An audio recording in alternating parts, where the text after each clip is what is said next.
इस वीडियो में हम लोग रियल नंबर्स में जो है रेशनल नंबर के बेसिस पे कुछ प्रॉपर्टीज को देखने वाले हैं। जैसे कि अगर हमारे पास दो रेशनल नंबर दिया जाए तो उन दोनों रेशनल नंबर का सम क्या होगा, डिफरेंस क्या होगा, प्रोडक्ट क्या होगा, कोसेंट क्या होगा, इन सबको जो है विथ एग्जाम्पल जो है इस वीडियो में हम लोग क्लियर करने वाले हैं। तो एक तरीका से जो है इसको बोला जा सकता है प्रॉपर्टीज ऑफ रेशनल नंबर्स, यानी हमारा टॉपिक बन जाता है प्रॉपर्टीज ऑफ रेशनल नंबर्स। तो आइए इसको हम लोग एक एक करके क्लियर करते हैं। इसमें टोटल जो है 4 प्रॉपर्टी को हम लोग देखने वाले हैं। तो सबसे पहला नंबर हमारा जो प्रॉपर्टी है इसमें आपसे बोला जा रहा कि the sum of any two rationals is always rational. The sum of any two rationals is always rational, यानी कहने का मतलब है कि अगर आपके पास कोई दो रेशनल नंबर दे दिया जाए तो उन दोनों रेशनल नंबर का सम जो है हमेशा एक रेशनल नंबर को इंडिकेट करता है। यानी हम कुल मिला के ऐसे लिख सकते हैं इसको शॉर्ट में क्यू का मतलब आपको पता है कि सेट ऑफ रेशनल नंबर होता है, प्लस क्यू ये भी रेशनल नंबर है, बिलोंग्स टू क्यू, यानी इसका मतलब समझना है कि दो रेशनल नंबर का सम हमेशा क्या होता है, रेशनल नंबर होता है। आइए इस बेसिस पे जो है कुछ एग्जांपल्स को भी क्लियर करते हैं। जैसे यहाँ पे सबसे पहले हम दो रेशनल नंबर को सपोज करते हैं। यहाँ मान लेते हैं कि 3/2 हो गया और -7/4 हो गया। ये दोनों जो है हमारे लिए कैसा नंबर है, तो रेशनल नंबर है। अब हम इन दोनों का सम करते हैं तो 3/2 हो जाएगा प्लस या -7 क्या हो जाएगा, 4 हो जाएगा। तो यहाँ पे एलसीएम कीजिएगा नीचे तो 2 और 4 का एलसीएम क्या आ जाएगा, तो 4 आ जाएगा। 2 से डिवाइड कीजिएगा 4 को तो 2 और यहाँ 3 से मल्टीप्लाई तो 6 प्लस फिर 4 से 4 डिवाइड तो 1 और इधर मल्टीप्लाई तो -7, तो ऊपर हो जाता है 6 - 7/4, यानी घटा लीजिएगा तो -1 कितना जाता है 4। जाहिर सी बात है कि p/q के फॉर्म में है, p और q दोनों इंटीजर्स है, q नॉट इक्वल 0 है, तो एक ऐसा नंबर हो जाएगा, तो रेशनल नंबर हो जाएगा। यानी यहाँ पे हम क्या देखे हैं कि दो रेशनल नंबर है तो उसका सम भी क्या मिला, रेशनल नंबर मिला। एक और एग्जाम्पल देखते हैं। जैसे यहाँ पे हम सपोज करते हैं कि हमारे पास 3 है एक नंबर और एक नंबर मान लेते हैं 0.2 है। ये दोनों का ऐसा नंबर है तो रेशनल है। दोनों का सम करते हैं, यानी 3 + 0.2, तो ये आपका कितना हो जाएगा 3.2। तो जाहिर सी बात है एक टर्मिनेटिंग डेसिमल है, ये भी p/q के फॉर्म में आ जाएगा। p और q इंटीजर होगा, q नॉट इक्वल 0, यानी ये भी हमारे लिए कैसा नंबर है, तो रेशनल नंबर है। तो कुल मिलाकर के जो है हम लोग ऐसा देखे हैं कि अगर दो रेशनल नंबर दे दिया जाए तो उन दोनों रेशनल नंबर का सम जो है हमेशा एक रेशनल नंबर को ही रिप्रेजेंट करता है। आगे बढ़ते हैं, अब देखते हैं दूसरा प्रॉपर्टी। तो दूसरा प्रॉपर्टी में यहाँ पे हम लोग लिखेंगे the difference of any two rationals is always rational. यानी यहाँ पे आपसे बताया जा रहा है कि अगर आपके पास दो रेशनल नंबर है तो उसका डिफरेंस जो है हमेशा एक रेशनल नंबर को ही रिप्रेजेंट करता है। यानी डेट इज करके ऐसा लिखा जा सकता है कि rational minus rational belongs to क्या हो जाएगा, रेशनल। यानी दो रेशनल नंबर का डिफरेंस जो है हमेशा एक रेशनल नंबर को ही रिप्रेजेंट करता है। आइए इस पे एग्जाम्पल लेते हैं। जैसे यहाँ पे सबसे पहले हम दो रेशनल नंबर सपोज कर लेते हैं। मान लेते हैं एक हमारा 4/3 है और एक हमारा 1/2 है, दोनों का ऐसा नंबर है, रेशनल। अब सब्ट्रैक्ट करते हैं तो लिखते हैं यहाँ से 4/3 - 1/2, एलसीएम लीजिएगा तो नीचे 6 आ जाएगा, 3 से डिवाइड तो 2, तो 4 से मल्टीप्लाई तो 8, फिर 2 से डिवाइड कीजिएगा 3, 3 × 1 = 3, तो 8 - 3 कीजिएगा यानी 5 क्या आ जाएगा 6। ये भी हमारे लिए कैसा नंबर हो गया, तो रेशनल नंबर हो गया। आइए एक एग्जाम्पल और लेते हैं। जैसे यहाँ पे हम सपोज करते हैं कि हमारे पास 7/2 है और एक 3 है, ये दोनों का ऐसा नंबर है तो रेशनल नंबर है।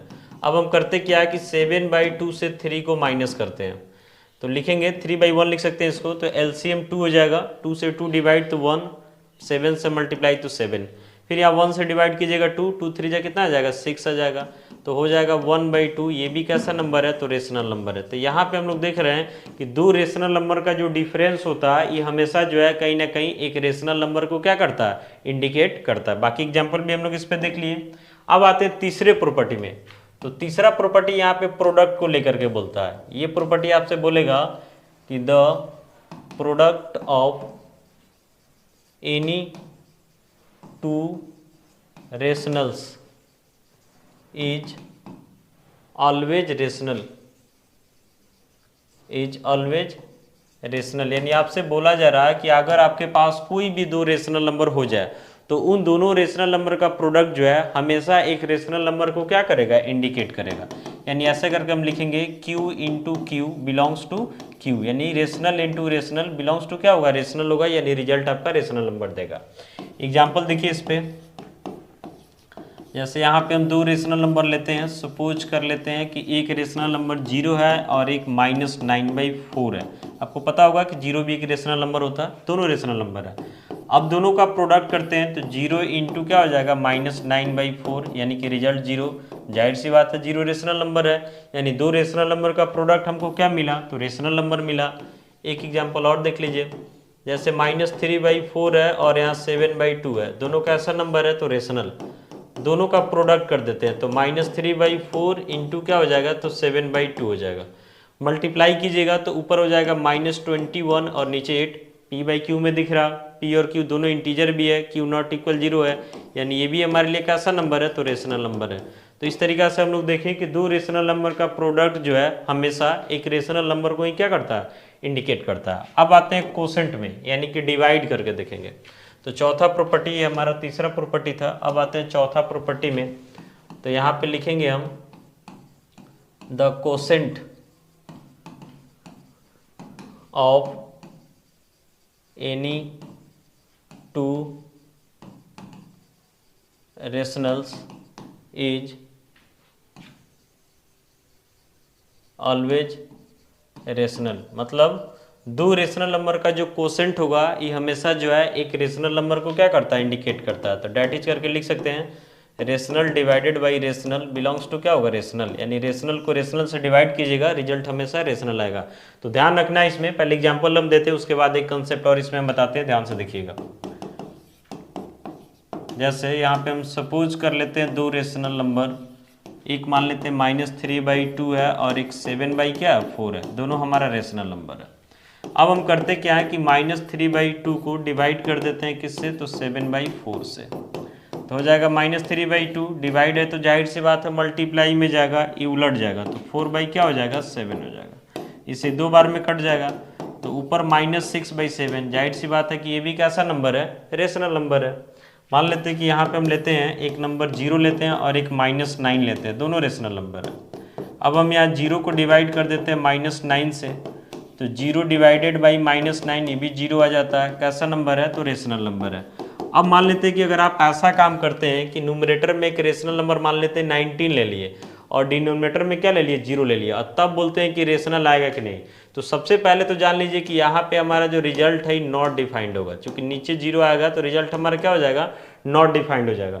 तो नॉट डिफाइंड के लिए कोई रूल नहीं बनता है, क्योंकि यहाँ पे जब नॉट डिफाइंड है तो यहाँ आप डिसाइड ही नहीं कर सकते कि रेशनल नंबर होगा कि इरेशनल नंबर होगा।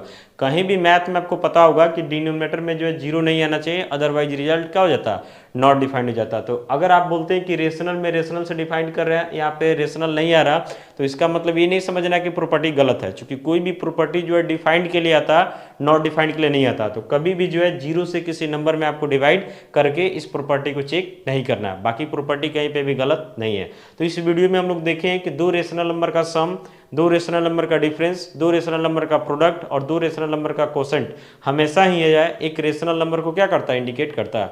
बाकी हम लोग फिर आगे के वीडियो में देखेंगे, कमेंट करके अपना सुझाव दे सकते हैं। मिलते हैं अगले वीडियो में, थैंक यू।